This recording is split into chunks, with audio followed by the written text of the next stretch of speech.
경부고속도로 타고 가다가 금강 휴게소에 들어가서 휴게소에서 저 뒤쪽으로 강 상류 쪽으로 나가는 톨게이트가 하나 있습니다.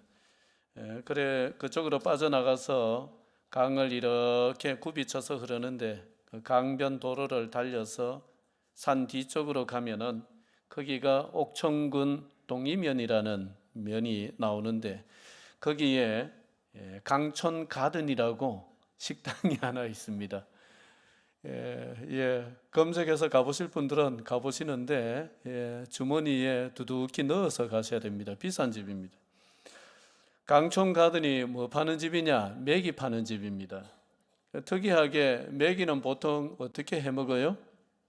매운탕으로 먹는데 이 강촌 가든은 메기를 구워서 줍니다. 장어처럼 양념을 바르는 것도 아니고 그냥 구워서 주는 그 메기집이에요. 그런데 그 집 주인 아저씨가 입이 거칩니다. 그래서 손님들에게 젓가락 들지 마. 누가 젓가락 함부로 들라고 했어? 이러는 거예요. 그래 또 밑반찬이 그 이제 나와 있는데 총각김치도 있고 그래 그거 하나 딱 먹으려 하면은 불호령이 떨어집니다. 누가 김치 먹으라고 그랬어? 내가 허락하기 전까지는 먹지 마. 나이가 조금 어린 사람이 가면은 막 욕도 하고 그래요. 그래 나중에 보니까 왜 그렇게 하는고 하니까 이 메기 메인 음식이 메기 구이인데 여기 무슨 양념을 바르는 것도 아니고 그냥 구워주는 거예요. 근데 이 맛을 이 고소한 맛을 제대로 느끼려면은 김치나 양념 센 거 먼저 먹으면은 혀가 어떻게 됩니까? 미각이 벌써 이제 가죠. 그 센 양념이나 이걸 먹으면은. 그래서 그런 거 먹기 전에 미각이 아주 예민한 상태에서 먹어야 내가 해주는 이 최고의 음식을 당신이 맛볼 수 있다는 음식에 대한 대단한 자부심이었습니다. 나중에 그걸 알고 나니까 좀 입이 거칠어도 이해가 되고 먹어보니까 진짜로 맛있어가지고 모든 게 다 용서가 되었던 기억이 납니다. 그래 그 사장님을 통해 가지고 그 다음부터 다른 음식점 갔을 때에도 뭔가 이제 양념이 센 음식, 메인 음식이 양념이 세질 않고 부드러운 음식이나 싱거운 음식이다, 뭐 고소한 게 주다 이러면은 가급적이면은 밑반찬이나 이런 걸 먹질 않고 기다렸다가 메인 음식부터 먹는 습관 비슷한 것이 생겼습니다. 예전에는 학교에서 시험을 치고 나면은 그 다음 날부터 뭐 합니까? 놀아요. 속 편한 분입니다. 공부 잘했던 분입니다. 시험 치고 나면 그 다음 날부터 뭐 합니까? 아이고야, 다 공부를 잘하셔가지고 이런 기억이 없으시구나. 메타적 안 합니까? 과목마다 뭐 90점 이하부터 아니면 뭐 80점 이하부터 딱 끊어가지고 하나 틀릴 때마다 한 대씩 뭐 이래가지고 메타적을 합니다. 그래 이제 메타적을 할 때 매를 먼저 맞는 게 낫습니까? 나중 맞는 게 낫습니까? 이게 의견이 갈리더라고요. 먼저 맞는 게 낫다, 뭐 나중 맞는 게 낫다라고 얘기를 하는 그 친구들 얘기를 들어보면 논리가 뭐냐? 그때는 뭐 한 반에 한 60명, 63명 뭐 이렇게 많았으니까 선생님이 그거 다 때리면은 힘 빠져가지고 나중에 때릴 때는 힘이 없어가지고 약하게 맞으니까 기다렸다가 꽁투바리로 맞는 게 제일 낫다. 뭐 그런 논리였습니다. 그런데 제가 겪어보니까 그거 아니에요. 매도 먼저 맞는 게 낫다는 옛날 분들 말씀이 지당합니다. 왜 그러느냐? 실제로 매를 맞아보면은 맞을만 합니다. 맞을만 해요. 맞을만 한데 뭐가 더 겁나느냐? 기다리는 시간이 더 겁납니다. 기다리는 시간이 더 겁나요. 남 맞는 거 막 퍽퍽거리지 막 어떨 때는 옛날에 밀대 자루로 때리시는 선생님도 계셨거든요. 그래 막 때리고 나면 밀대 자루가 좀 약한 거는 툭 부러진단 말이에요. 그거 보면은 공포가 이만저만이 아닙니다. 그래서 진짜로 맞을 때는 막 몇 대 맞고 지나가면 쑥 지나가는데 남 맞는 거 보면서 기다리는 시간에 그 고통이 훨씬 더 커요. 그렇기 때문에 일찍 맞고 남 맞는 거 보면은 고소합니다만은 남 맞는 거 다 보고 마지막에 내가 맞으면은 막 벌써 막 고통이 이만큼 쌓여가지고 고통은 다 치르고 맞는 거예요. 그래서 매도 먼저 맞는 게 낫지 않나 그런 생각이 들었습니다. 여러분 이렇듯이 우리 인생에는 어떤 것은 별로 순서가 중요하지 않습니다. 먼저 하든 나중 하든 상관이 없는 것들이 많죠. 그렇지만 어떤 것들은 순서가 바뀌면 곤란한 게 있습니다. 여러분 바지하고 위에 티셔츠하고 뭐부터 입어야 됩니까? 뭐부터 입어야 됩니까? 예, 그날 기분 따라 입으면 됩니다. 그날 기분 따라 입으면 되고, 그런데 바지하고 신발하고 뭐부터 입고 뭐부터 신어야 됩니까? 이거는 순서가 없어요, 있어요? 이거는 순서가 있습니다. 신발부터 신어버리면은 바지 입기가 곤란하고, 예, 흙투성이, 먼지투성이가 되겠지요. 그래서 어떤 것은 순서가 참 중요합니다. 그 순서가 뒤바뀌어 버리면은 손해가 크거나 고통이 가중되는 것이 우리 인생살이에서는 틀림없이 있습니다. 오늘 맥추 감사절입니다. 우리가 지키는 이 맥추절은 구약의 이스라엘 백성들도 지켰습니다. 보리 농사, 밀 농사 다 하고 나면은 그걸 거둬들여 가지고 감사하다는 의미로 그 맥추절, 이걸 또 다른 말로는 칠칠절, 이런 절기를 지켰습니다. 우리나라에서는 우리나라에 들어와 있던 선교사님들이 이 맥추절을 제정을 했다고 알고 있습니다. 그 우리나라도 옛날에 힘들고 어려울 때 보리 농사, 보리 이제 끝내놔 놓고 그 다음에 모내기 하고 하던 그 상간이 6월 중순 이후부터 7월 초 이렇게 딱 걸리죠. 그래서 그때 맥추절을 지킨다. 이래서 선교사님들이 제정을 해서 지금까지 지키는 것이 맥추절입니다.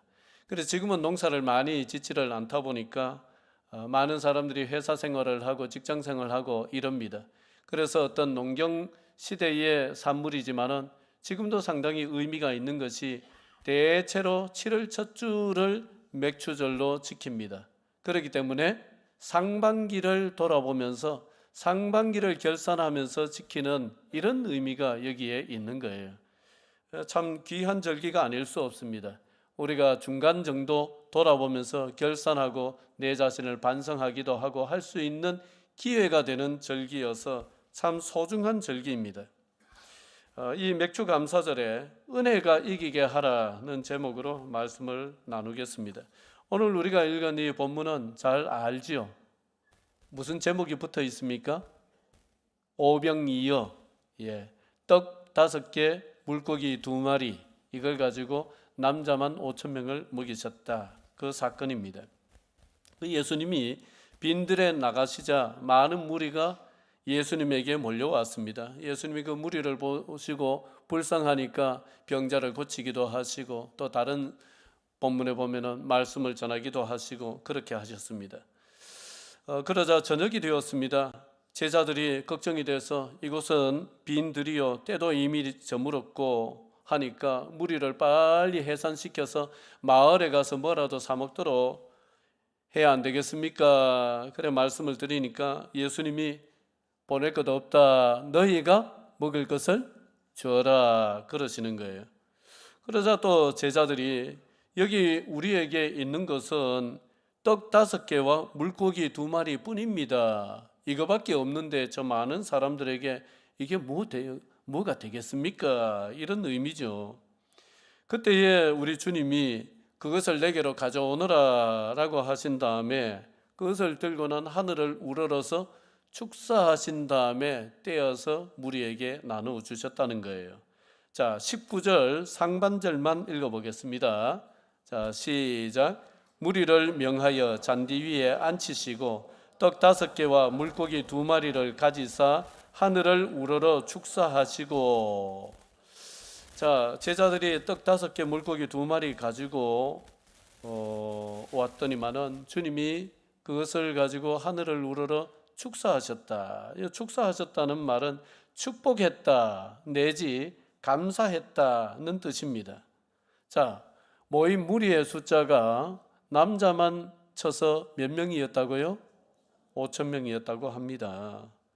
그런데 있는 것은 무엇뿐입니까? 떡 5개, 물고기 2마리. 몇 사람 입에 풀칠할 수 있겠어요? 예? 욕심 많은 사람은 혼자 그렇겠죠. 뭐 먹어봤자 2-3사람 되겠습니까? 그런 정도입니다. 그런데 상당히 부족합니다. 턱없이 부족합니다. 그런데 우리 주님은 뭐부터 하셨나요? 뭘 하셨어요? 턱없이 부족한데 그걸 축사하셨습니다. 이걸 감사의 의미로 풀면은 감사하셨습니다. 부족함에 감사하셨다는 거죠. 우리가 인생을 살 때에 머리로만 사는 사람이 있습니다. 뭐로만 산다고요? 머리로만 사는 사람이 있습니다. 머리로 사는 사람은 뭐든지 계산을 합니다. 이거 하나 하는데 얼마니까 뭐 10개 해봤자 곱하기 10 하면 얼마밖에 안 되겠네. 아이고 김 빠지네. 이럽니다. 사람을 만날 때에도 머리부터 계산합니다. 저 사람 만나면은 저 사람 내한테 어느 정도의 유익을 줄 수 있을까? 사람도 계산을 해서 만납니다. 그런데 그런가 하면은 계산하지 아니하고 그저 모든 것을 즐거움으로 기쁨으로 하는 사람도 있습니다. 많지는 않아도 있습니다. 작은 것에서 또 즐거움을 느끼고 이렇게 사는 것, 그런 것을 뭐라고 하느냐 하면은 쾌족이라고 합니다. 같이 해볼까요? 쾌족. 쾌자는 상쾌하다 할 때 그 쾌자고요. 족은 만족하다 할 때 족입니다. 그러니까 스쳐 지나가는 듯한 어떤 그런 상황에 아주 뭐 거대하고 중요하고 크고 이런 것이 아니라 그냥 너무나 사소하고 너무나 평범한데 스쳐 지나가듯이 아이고야 참 다행이다 고맙다 요래할 줄 아는 게 뭐라고요? 그게 뭐라고요? 그게 쾌족입니다. 쾌족. 사전 찾아봐도 잘 안 나옵니다. 이런 것이 쾌족인데요. 요즘에 제가 얼마 전에 유튜브를 보니까 부산에 어떤 식당이 소개가 되는데 전문 셰프죠. 제가 이래 영어 발음이 안 좋아서 전문 셰프가 몇 사람이 이래 운영을 하는 식당인데 거기에 한 끼 식사값이 이렇게 됩니다. 얼마요? 3만 원 아닙니다. 동그라미 하나 붙여야 됩니다. 한 끼 식사에 한 사람당 얼마요? 30만 원. 그런데 거기에 식당 안에 사람들 소복히 앉아 있어요. 뭘 얼마나 주길래 한 끼에 30만 원 하는가? 그 유튜브를 보니까 고기를 이렇게 스테이크라고 구워주는데 진짜 옛날에 학교 다닐 때 여러분 지우개 알지요? 예? 지우개. 경상도 표준말로 지우딱지 뭐 이래 불렀던 지우개. 지우개 조금 큰 거 요만한 거 500원짜리 동전만한 거. 딱 고기가 고만해요. 고만한 걸 이래 숯불에 구워가지고 거기에 뭐 셰프가 만든 소스, 특별 제작한 소스라고 살짝 뿌려주는데 접시에 그거 하나 딱 담겼어요. 그게 얼마냐? 그거 한 접시 3만 원. 하나 더 먹어볼까? 이러면 얼마요? 6만 원. 하나 더 먹어볼까? 이러면 9만 원입니다. 그런 식으로 접시 하나에 막 요만큼씩 뭘 담아가지고 그 이제 장식을 해서 한 접시씩 이렇게 그래가지고 한번 10접시 덜 나와요. 한 접시당 3만 원, 5만 원 이렇게 해요. 그러니까 그거 다 합쳐서 1인당 한 끼 얼마요? 30만 원. 야, 근데 그렇게 인기래요. 거기 가서 이제 사진 찍고 인증샷 올리는 게, 야, 나 한 끼에 얼마짜리 먹었어? 30만 원짜리 먹었어. 이래 되는 거죠. 여러분, 거기 가서 30만 원짜리 먹고 뭐 얼마나 만족할지 모르겠지만은 기회가 된다면은 형편이 된다면은 그런 데도 한번 가 보십시오. 그런데 여러분 칼국수집 가가지고 한 그릇에 한 7,000원, 8,000원 하는 칼국수 먹었는데 막 멸치 육수를 아주 진하게 우려내 가지고 면발이 쫄깃쫄깃한데 막 몇 젓가락 먹으니까 너무 맛있어요. 그때 야 면발이 진짜 끝내주네. 야 국물 맛이 정말 깊다. 감탄 한번 하면은 그 30만 원 됩니다. 그거. 예? 내가 그렇게 먹고 그 맛에 7,000원, 8,000원짜리 국수 한 그릇 먹고도 감탄을 하는 그 순간에 내 몸의 작용은 30만 원짜리 먹은 거 이상의 작용이 일어납니다. 내 마음속의 기쁨은 30만 원짜리 이상의 기쁨이 내 마음을 채워줍니다. 노멘입니까? 아멘입니까? 그게 뭐냐? 쾌족입니다. 그게 쾌족이에요. 꼭 유럽 여행을 못 가더라도 여러분 우리 의성의 앞에는 무슨 산? 구봉산, 뒤에는 둔덕산. 예. 근데 볼 때는 낮아 보입니다. 실제로 높이도 뭐 300이 안 됩니다. 200 몇 미터 요 정도밖에 안 되는데 가보면은 굴곡이 제법 있어요. 숨이 차요.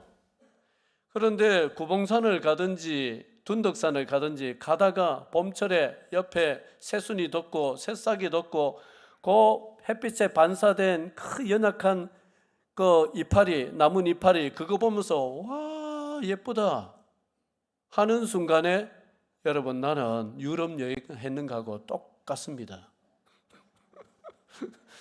똑같습니다, 여러분.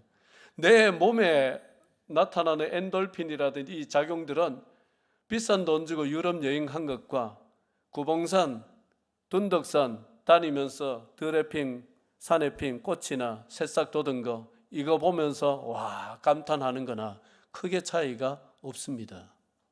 믿거나 말거나입니다. 내가 거기에 그 예쁨에 감동해서 감탄하는 한마디를 했다면 그 순간 그날은 나에게 인생 최고의 날입니다. 내가 하는 일이 화장실 청소입니다. 어떤 회사에 출근을 해서 그 건물 안에 있는 화장실을 다 청소하는 게 내 직업입니다. 그런데 남들 출근하기 전에 아침 일찍 출근을 해서 그 참 남들 뒤처리 해놓은 그 화장실 지저분하잖아요. 예, 화장실 청소를 하는데 얼굴을 찡그리고 하는 게 아니라 오늘도 내가 세상을 깨끗하게 만든다. 이런 마음을 가지고 화장실 청소를 한다. 그러면서 즐거운 마음으로 하루를 시작할 수 있다면은 여러분 그러면서 나에게 일할 수 있는 일터를 주시고 일할 수 있는 건강을 주시고 그것을 생각하면서 그 짧은 순간에 한 자락 감사하는 기도를 올릴 수 있다면은 여러분 그 사람이 세상에서 제일 행복한 사람입니다. 행복은 객관적으로 저울에 달 수가 없는 거예요. 행복은 내 마음의 저울에 다는 것입니다. 제자가 많았습니다. 공자의 제자 중에는 격투기 선수 자로라는 사람은 격투기 선수였습니다. 오늘날로 말하면 아주 싸움을 잘합니다. 성공한 사업가도 있었습니다. 자공 같은 사람은 또 공무원 출신도 있었습니다. 우리 교회도 공무원 하시는 분들 여러 분 계시는데 염류 같은 사람은 공직에 있었던 공무원 출신입니다. 대학 교수도 있었습니다. 자하 같은 사람은 상당한 학자였습니다. 그래 공자의 중요 제자는 77명인데 많게는 3,000명까지 있었다고 그래요. 그 많은 제자 중에 공자가 정말 사랑했던 제자 안회라는 사람이었습니다. 예, 한번 하고 잊어버릴 거지만은 같이 해볼까요? 안회. 예, 안회가 공자가 그렇게 사랑하고 아꼈습니다. 나이는 공자보다 한 30살 밑에였습니다. 그 자식뻘보다도 훨씬 더 차이가 많이 나는 거예요. 그 고대 사회에서는. 안회가 31살 이른 나이에 요절해서 죽습니다. 그러자 공자가 얼마나 슬퍼하는지 하늘이 나를 버렸다 탄식하면서 왜 나에게 그 좋은 제자를 데려가시는가? 탄식하면서 방성대국을 합니다. 그러자 평소에 공자가 자기 스승이 아내를 극진히 사랑하는 것을 알고 있었던 제자들은 좋겠어요? 좀 싫겠어요? 예? 자기 스승이 아내가 죽으니까 부모 죽은 것보다 더 슬퍼하니까 좋겠어요? 싫겠어요? 시샘이 좀 나죠. 그래서 하는 얘기가 그건 너무 슬퍼하는 거 아닙니까? 이러는 거예요. 아무리 그래도 스승님 슬퍼해도 정도껏 슬퍼야지 너무 슬퍼하는 거 아닙니까? 보기 좀 그렇습니다. 이러니까 공자가 뭐라고 하느냐 하면은 내가 아내 같은 사람의 죽음을 슬퍼하지 아니하면은 어떤 사람의 죽음을 슬퍼하겠느냐. 너희들 다 안다마는 아내는 빈민촌 사람 아니냐. 아내는 빈민촌 사람입니다. 판잣집에 살았던 하루 세 끼를 못 먹는 사람이었습니다. 너무 지질이 찢어지게 가난한 사람이었습니다. 너희들 알다시피 아내는 빈민촌 사람이 아니냐. 보통의 경우라면은 그렇게 찢어지게 가난하면은 걱정을 달고 살 거고 원망을 달고 살 건데 아내가 한 번이라도 걱정하고 원망하는 거 너희들이 본 적이 있느냐? 아내는 항상 그 주어진 삶을 감사히 여기면서 기뻐하면서 즐거워하면서 그렇게 하루하루를 정말 군자의 덕을 가지고 살았던 사람이다. 그런 사람의 죽음을 슬퍼하지 않는다면 내가 어떤 사람의 죽음을 슬퍼하겠느냐 그랬다는 거예요. 여러분, 소박한 것을 즐길 줄 알고 부족한 것에도 스쳐 지나가는 감사라도 감사할 줄 아는 것, 그것이 성숙한 사람의 감사입니다. 오늘 우리 주님은 5천 명 모였는데 겨우 있는 것이라고는 떡 몇 개요? 5개. 물고기 몇 마리요? 2마리. 얼마나 부족합니까? 턱없이 부족합니다. 그런데 우리 하나님은, 우리 주님은 하늘을 우러러서 그것을 감사하셨어요.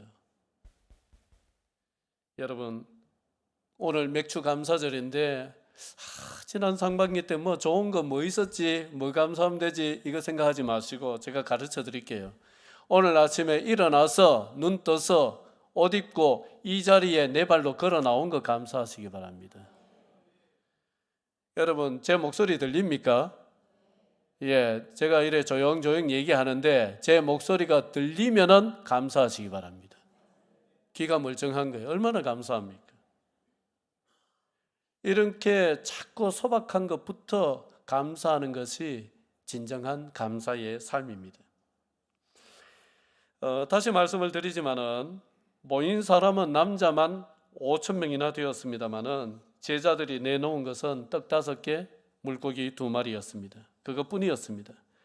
그래도 우리 주님은 그것을 가지고 감사하신 뒤에 무리에게 떼어서 나눠 주셨습니다. 그러자 다 배불리 먹고 남은 조각을 12바구니 차게 거두었다. 놀라운 역사가 일어났다는 거예요. 자, 19절부터 21절까지 다 읽어보겠습니다. 자, 시작. 무리를 명하여 잔디 위에 앉히시고 떡 5개와 물고기 2마리를 가지사 하늘을 우러러 축사하시고 떡을 떼어 제자들에게 주시매 제자들이 무리에게 주니 다 배불리 먹고 남은 조각을 12바구니에 차게 거두었으며 먹은 사람은 여자와 어린이 외에 5천 명이나 되었더라. 여러분, 이렇게 해야 될 일은 태산 같은데 주어진 자원은 요만큼이에요.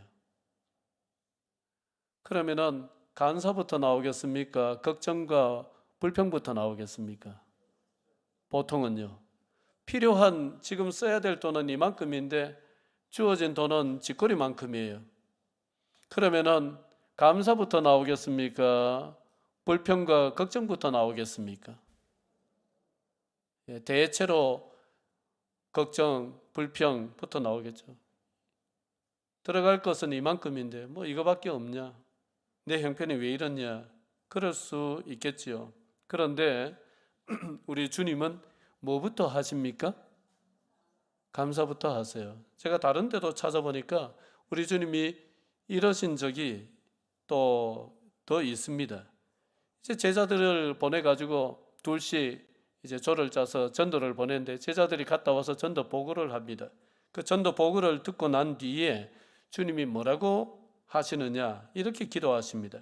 천지의 주제이신 아버지여, 이것을 지혜롭고 슬기 있는 자들에게는 숨기시고 어린아이들에게는 나타내심을 감사하나이다. 옳소이다. 이렇게 된 것이 아버지의 뜻이니이다.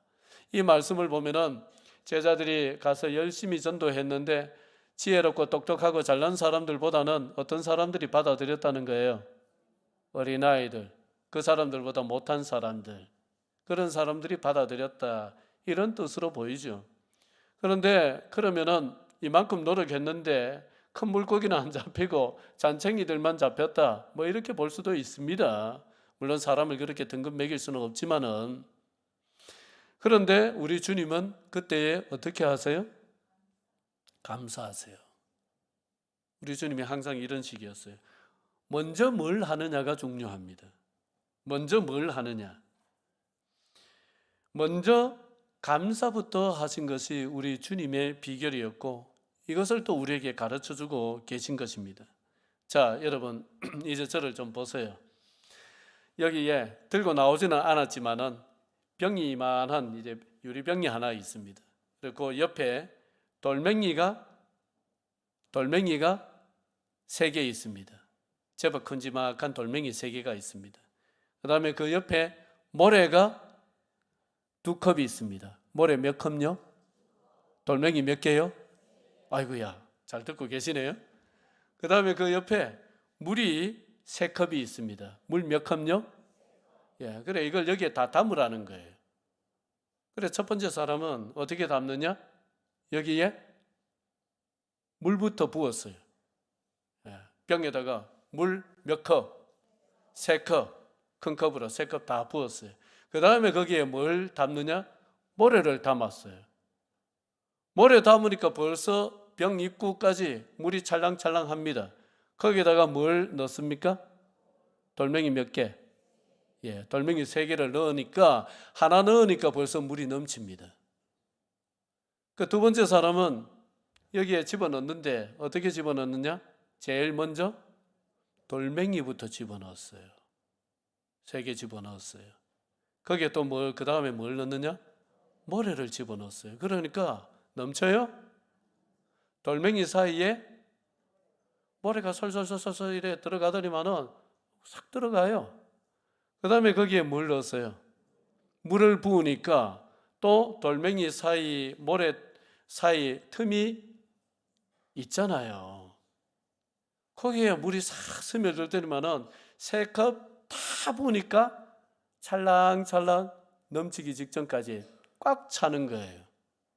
여러분, 그런 것입니다. 뭐부터 하느냐가 굉장히 중요한 거예요. 은혜가 이런 것이고 감사가 이런 것입니다. 어떤 일을 겪을 때에, 어떤 부족함과 어떤 힘든 일을 겪을 때에 뭐부터 하느냐에 따라서 우리 인생은 굉장히 차이가 납니다.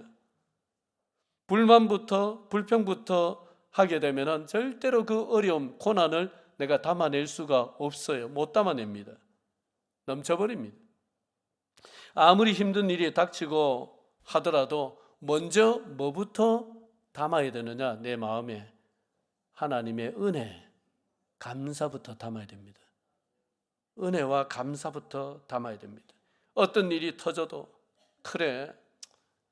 그래도 지금까지 별탈 없이 지금까지 살아온 게 어디야? 이것만 해도 감사하지. 이렇게 은혜부터 생각하고 감사부터 생각하고 나면은 그 다음에 고난을 담아낼 수 있는 여유가 생깁니다. 그런 거예요.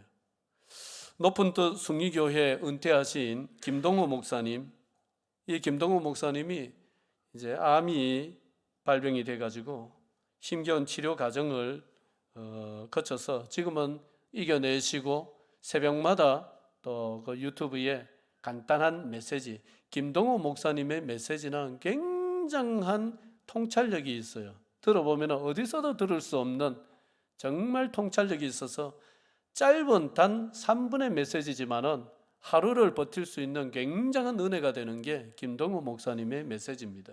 기회가 되면은 들어보시기를 바랍니다.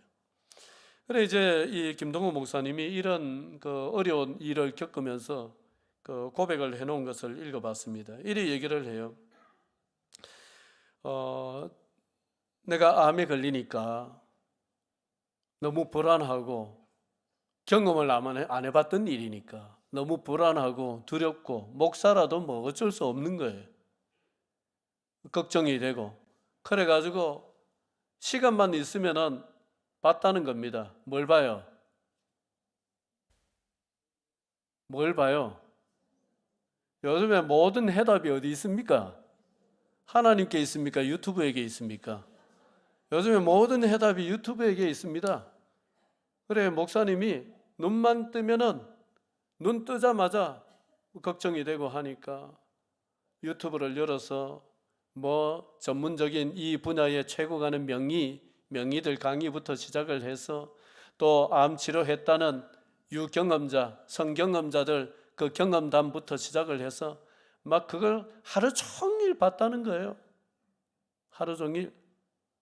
그러니까 걱정이 줄어들었겠어요? 안 줄어들었겠어요? 그 목사님 경험으로는 안 줄어들더라는 거예요. 그리고 희한하게 암으로 충만해지더라는 거예요. 맨날 암 강의 듣고 암 얘기 듣고 하니까 뭘 해도 머릿속에 마음속에 이 암이라는 글자가 떠나질 않고 내 온 몸이 내 온 정신이 암으로 충만해지더라는 겁니다. 평생 목회하고 설교하고 살아왔는데 하나님 말씀 한 자락도 생각이 안 나고 뭐만 생각나느냐? 암 강의 들었던 것만 생각나고. 그래서 정신이 번쩍 들더래요. 야, 이거 도대체 내가 뭘 하고 있지? 그래서 안 되겠다. 이거 이러다 큰일 나겠다 내가. 몸만 망가지는 게 아니라 영혼이 망가지겠다 해서 그 다음 날부터 결심을 하고는 눈 뜨면은 유튜브 안 보고 예전에 하던 대로 성경책 펴고 성경을 묵상하고 그리고 기도하고 힘을 다해서 그거부터 했다는 거예요. 그랬더니만은 말씀을 묵상하는데 뭐 모르는 말씀이 어디 있습니까? 김동호 목사님이 다 아는 말씀이지만은 내가 이런 상황 속에서 말씀을 보니까 같은 말씀이라도 와 닿는 게 다른 거예요. 뭉클하고 감동이 되고 어떤 때는 눈물이 나고 그런 가운데 드리는 기도 한 자락은 이거는 농도가 다른 거죠. 농도가 다른 거예요. 너무 진한 기도인 거예요. 그렇게 하루를 암으로 채우질 아니하고 은혜로 채우고 하루를 시작했더니만은 병원에 가서 조금 더 전이가 좀 더 된 것 같은데요. 이런 얘기를 들어도 그 충격 때문에 허물어지지 아니하고 이걸 받아낼 수 있는 마음이 되더라. 그런 얘기를 써놓은 것을 읽었습니다. 여러분, 은혜부터 묵상하시기를 바랍니다. 은혜부터 채우시기를 바랍니다. 그러면은요, 웬만한 것은 그 은혜가 이기게 해줍니다. 내가 이기는 게 아니라 하나님의 은혜를 묵상하고 하나님께서 베풀어 주신 그것을 감사하는 마음으로 먼저 내 밑바탕에 채워놓으면은 그게 나에게 닥친 고난을 이기게 하고 나에게 닥친 근심 걱정거리를 이기게 하는 것이지 내 의지로 이기는 게 아닙니다. 여러분, 은혜가 이기게 하시기를 바랍니다. 오늘 말씀을 맺도록 하겠습니다. 우리의 인생살이에서 여러분 스쳐 지나가는 아주 사소하고 작은 턱없이 부족한 것 거기에 쾌족하시기를 바랍니다. 여러분 어떤 일이 닥치더라도 먼저 해야 되는 것은 은혜고 감사입니다. 그거 먼저 하심으로써 여러분들의 인생을 지켜내시고 여러분들의 인생을 은혜로 감사로 또 행복으로 채워나가시기를 주의 이름으로 축원드립니다. 기도드리겠습니다.